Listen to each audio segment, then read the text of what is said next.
into the pump before you start Bombear. pumping. No, pero al principio, cuando vas a limpiar la tubería, que primero tiras agua para limpiarla, que salga el primer chorro de agua sucia. Purgar. Sí, como purgar. So this is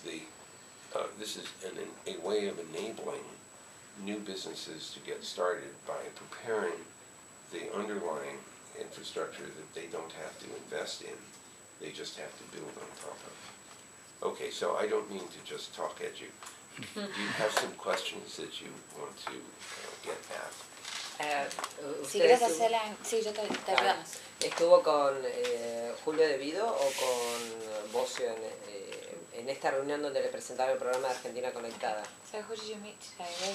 It was not Julio De Vido. You met Bocio today in the Argentina Conectada meeting?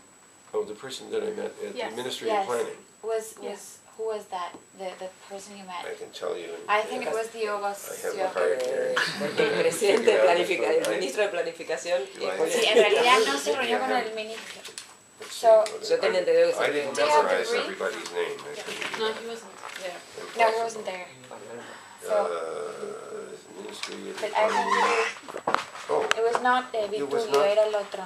Jafrot? De Argentina, Emanuel Jafrot. Yes, Okay. you got it. did you find it? Yes. Yes. But now I want to know. who- Emmanuel. Emanuel. Emmanuel, a friend that Sí. Emmanuel Emanuel Jafrot. Jafrot. Okay, oh. Sí, secretario. Y también estuvo con Bocio. But he was Sí. here. But no, El no, miércoles. El miércoles. Lo que quería saber era si le habían comentado, si tenía conocimiento del programa de Conectar Igualdad, de la entrega de netbooks, y si cree que apuntar por el lado de la educación, el acceso igualitario a las tecnologías por el lado de la educación, era algo viable en un país como Argentina, o si lo había visto en otro lado. Okay, so she heard that she's right, that you met Diego Bocio as well from ANSES. Do you remember on Wednesday about Conectar Igualdad program, that program that is giving out 3 million laptops? Yes. So what's your take on that? How important do you think that that is for education in Argentina? So if the only thing they did was to just give 3 million laptops, it doesn't do any good.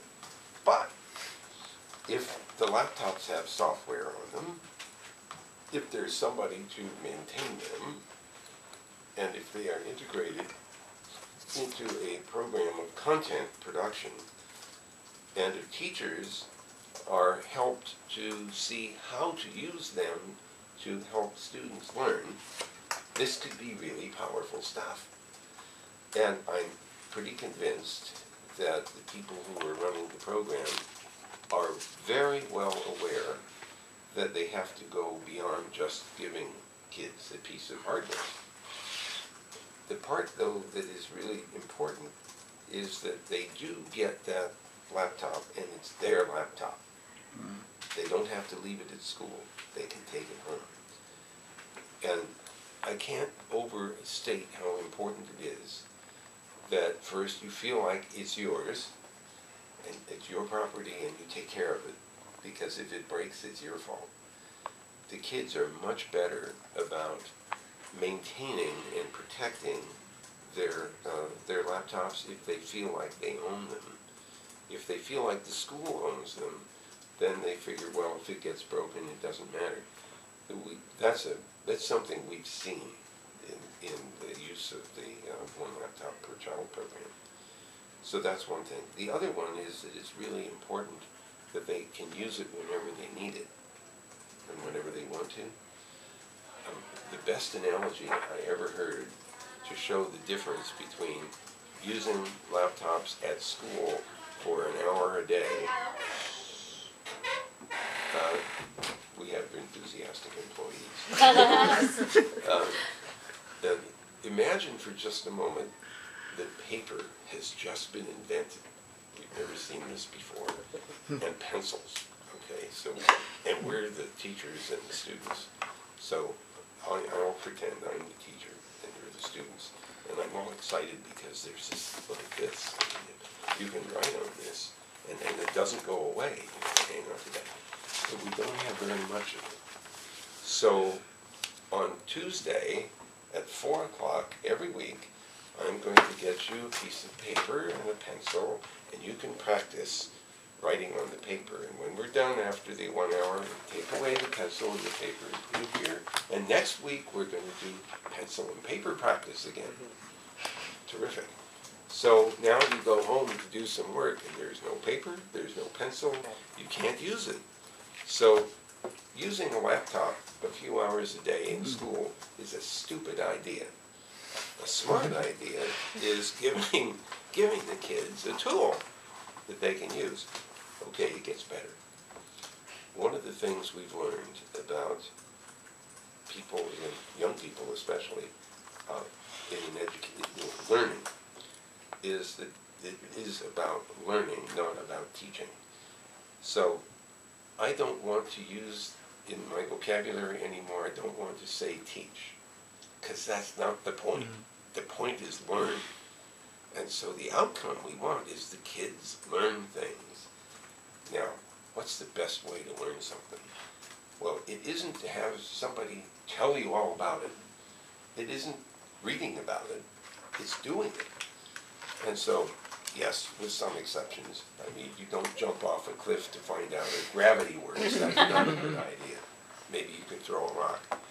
But the idea of getting kids to do things is the fastest way to get them to learn. So I want as much infrastructure as possible to help kids have the experience of learning. And they aren't all going to learn at the same pace. And so we want a system which is able to adapt to how quickly children can learn. Now, there's a very interesting program that's shown up on the internet. I don't mean software, but a project. It's called the Khan Academy. It's spelled K-H-A-N. Yes. How do you say that? Es K-H-A-N. Thank you. K-H-A-N, Academy, como de academia con Y. Va todo, se lo buscan todo junto. So he's using simple tools, YouTube, and the camera that's showing him solving problems. And he walks you through the solution to the problems, and then you can try on your own to do other problems, solve other problems. There's a class that's being taught at Stanford by two of our guys at Google. One of them is the guy that helped invent the self-driving car, Sebastian Thrun. And the other guy, Peter Norvig, is our head of research, or the director of research. And they decided that they would teach a class in artificial intelligence at Stanford, but they're going to do it online. So they published an invitation.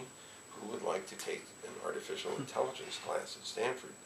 150,000 people, it turned out. And that was okay, because they were able to automate all of the processes of getting them registered, of administering tests, getting results back. So the tests are mostly multiple choice, as opposed to writing essays, because it would be pretty tough if you gave an essay assignment to 150,000 people and they all actually responded. You would be overwhelmed. So there are some constraints on the scaling, but the idea that you could have a class with 150,000 people in it and actually have that work is amazing, because it means that you can take the best teachers in the world and expose them to a really large number of kids. This is a very interactive program. In the case of the Khan Academy, you have to get all the answers right before you go to the next step. And so this is a way of making sure that you actually learn something that you needed to learn before you could go on to something else. And that's mostly automated.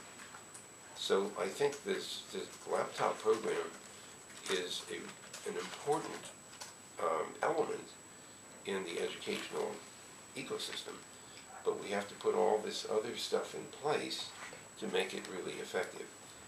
We learned something else about the laptop program. Some of the children who were getting the laptops and bring them home have parents who haven't had any exposure to any of this. And so the kids are teaching their parents how to use this stuff. And that's yet another interesting consequence, because now instead of just teaching this generation that's starting to enter into the society. We're reaching further into the society for people who didn't learn this yet.